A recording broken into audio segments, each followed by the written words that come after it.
अरे भैया बहन, आपका दिन मंगलमय हो। आज हम लोग पढ़ेंगे ज्योग्राफी के 5वां चैप्टर उद्योग। सबसे पहले उद्योग किसको कहते हैं ये आप जानिए।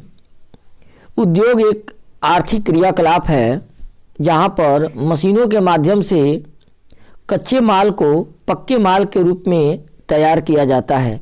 यानी कच्चे माल को एक उपयोगी वस्तु के रूप में तैयार किया जाता है, इसी को हम उद्योग कहते हैं।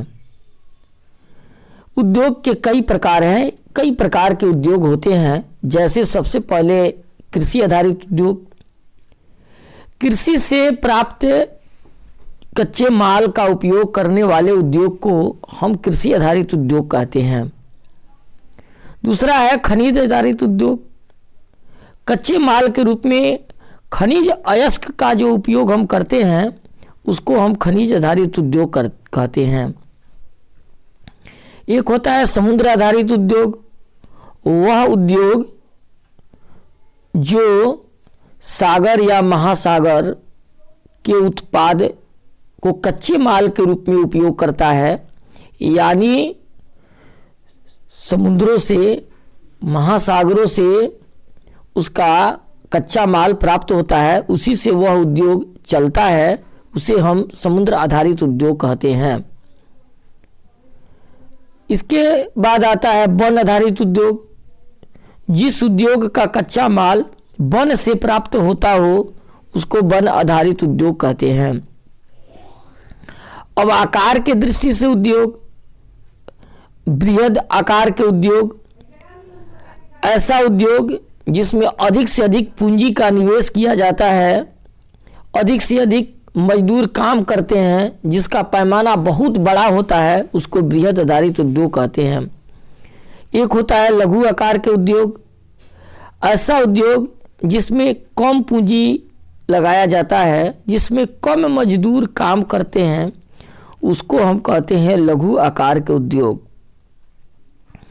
एक होता है कुटीर उद्योग। कुटीर उद्योग का मतलब होता है सबसे छोटा उद्योग। जो उद्योग हम घर में ही स्वयं एक या परिवार के सदस्यों के द्वारा, एक या दो व्यक्तियों के द्वारा ही इस उद्योग का संचालन होता है, स्थानीय तौर पर इसका संचालन होता है। इसके जो कच्चा सामग्री होता है उसका उपयोग करके उत्पाद जो है निर्माण किया जाता है, इसी को हम कुटीर उद्योग के नाम देते हैं। अब क्षेत्र के आधार पर देखा जाए तो एक होता है सार्वजनिक क्षेत्र का उद्योग।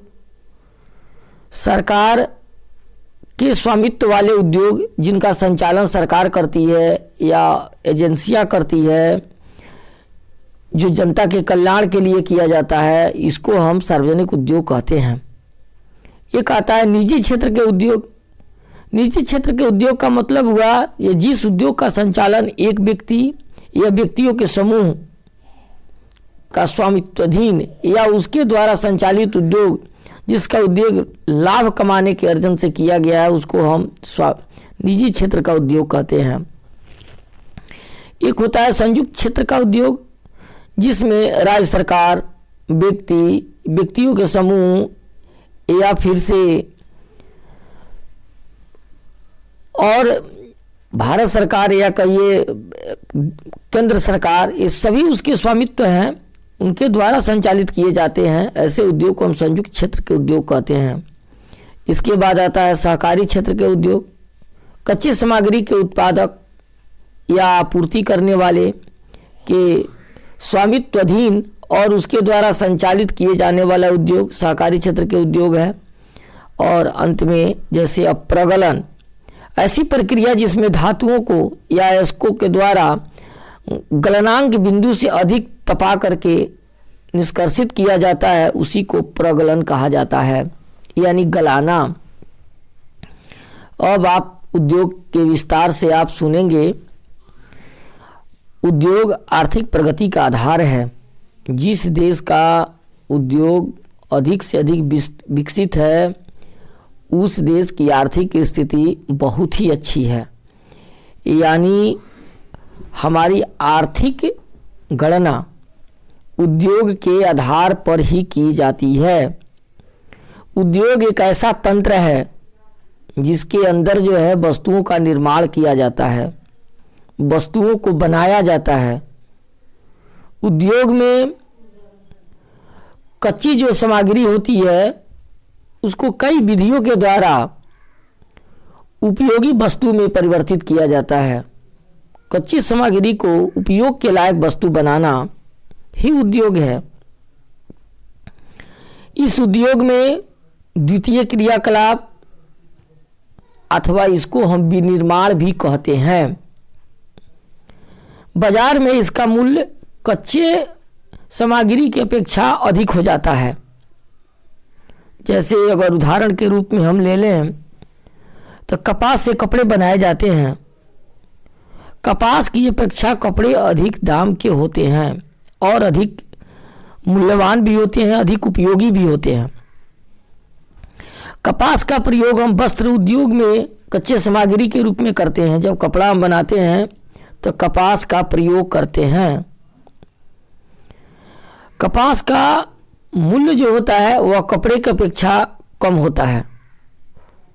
इससे यह स्पष्ट होता है कि प्राकृतिक संसाधन को उद्योग के द्वारा उपयोगी संसाधन में बदलना ही उद्योग है, जिसके परिणाम स्वरूप आर्थिक उपयोगिता में वृद्धि होती है, आर्थिक क्षेत्र में वृद्धि होती है। उद्योग की सहायता से ही लौह अयस्क से इस्पात, एल्युमिनियम से बर्तन, तांबे से तार, लकड़ी से फर्नीचर ये सब बनाया जाता है। विभिन्न उद्योग भिन्न भिन्न आकार के तथा प्रकार के होते हैं। किसी क्षेत्र विशेष में उद्योगों का विकास वहाँ के लोगों की स्थानीय आवश्यकता के अनुसार किया जाता है। जिस प्रकार से लोगों की आवश्यकताएं होती है वैसे ही उस उद्योग को विकसित करते हैं, और जिस क्षेत्र में सर्वाधिक जिन वस्तुओं की ज़रूरत होती है उसी प्रकार के उद्योग को स्थापित भी किया जाता है। उद्योगों के आधार पर ही किसी देश की आर्थिक प्रगति का आकलन किया जाता है कि वह देश धनी है या गरीब है। जिस देश में सर्वाधिक उद्योग होंगे वह सर्वाधिक धनी उद्योग होगा। जहाँ पर उद्योग धंधे की कमी होगी वह देश धनी नहीं हो सकता है, आर्थिक दृष्टि से मजबूत नहीं हो सकता है। जैसे हम जानते हैं, जापान का नाम लेते हैं। जापान को विकसित देश कहते हैं। क्यों कहते हैं? क्योंकि वहाँ के उद्योग में आधुनिकतम तकनीकी पर जोर दिया जाता है। कच्चे माल से अत्यधिक उपयोगी या परिमार्जित वस्तुओं का उत्पादन किया जाता है।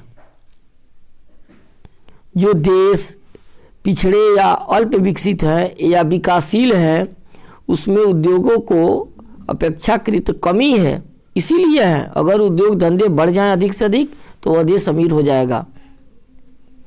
बिना उत्पादित वस्तु उतनी मूल्यवान नहीं होती है जितना उत्पादित वस्तु का मूल्य होता है।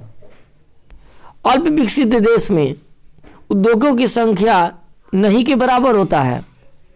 उद्योगों के द्वारा न केवल वस्तुओं का निर्माण किया जाता है अपितु रोजगार के अवसर भी प्रदान होते हैं। जैसे जैसे उद्योग खोलेंगे उसमें रोजी रोजगार मिलेगा। उद्योगों के अधिक होने से बेरोजगारी पर भी नियंत्रण होता है तथा प्रति व्यक्ति आय भी बढ़ती है। इस प्रकार किसी भी देश की आर्थिक स्थिति अगर सुधारना हो तो वहाँ अधिक से अधिक उद्योग स्थापित करना होगा।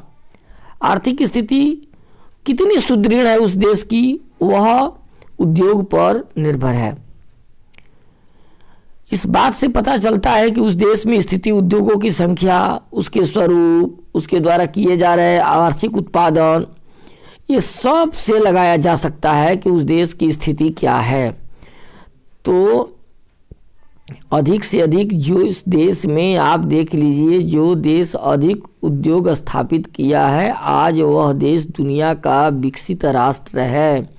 चाहे वह चीन हो, चाहे वह अमेरिका हो, चाहे ब्रिटेन हो, चाहे जापान हो, ये सभी विकसित राष्ट्र हो गए हैं क्योंकि वहाँ सर्वाधिक उद्योग स्थापित हैं।